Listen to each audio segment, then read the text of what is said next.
Old Trafford ကအိမ်ဝင်ပွဲစဉ်နဲ့9ဂိုးပြတ်အနိုင်နဲ့ပရိသတ်ကိုနှုတ်ဆက်လိုက်တဲ့ Manchester United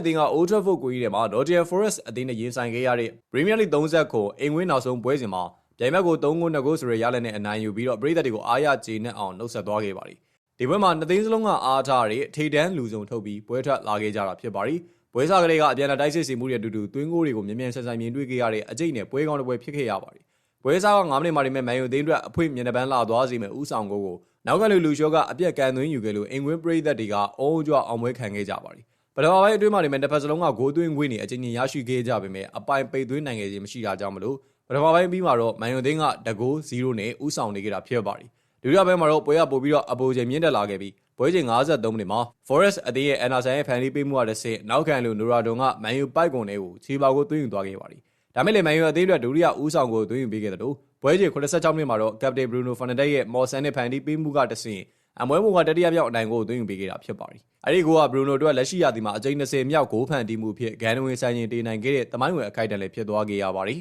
။ပွဲပြီးကနေပွဲချိန်88မိနစ်မှာတော့ Forest အသင်းက Anderson ရဲ့ဒုတိယမြောက်ဖန်တီးပေးမှုကတစ်ဆင့် Gibbs White ကဒုတိယခြေပါကိုသွင်းယူခဲ့ပြီးတော့မန်ယူကိုဖိအားပေးခဲ့ပါသေးတယ်။ဒါမဲ့လည်းပွဲပြီးဆုံးချိန်မှာတော့မန်ယူအသင်းက3ဂိုး2ဂိုးဆိုတဲ့ရလဒ်နဲ့အိမ်ဝင်းနောက်ဆုံးပွဲကိုအနိုင်နဲ့အလှပဆုံးပိတ်သိမ်းနိုင်ခဲ့တာဖြစ်ပါတယ်။ဒီပွဲရလဒ်ကမပေးစရာအတွက်အလဲပြောင်းသိမ်းမရှိတော့ဘူးဆိုပေမဲ့9ဂိုးအထိမြင်တွေ့ခဲ့ရတဲ့ပွဲစဉ်ဖြစ်တာကြောင့်မလို့ကွင်းလုံးပြည့်အားပေးခဲ့တဲ့ပရိသတ်တွေအတွက်တော့တကယ်ကိုရင်ခုန်စရာကောင်းပြီးပျော်ပြမှုအပြည့်အဝရရှိခဲ့တဲ့ညတညလည်းဖြစ်ခဲ့ရပါတယ်ခင်ဗျာ။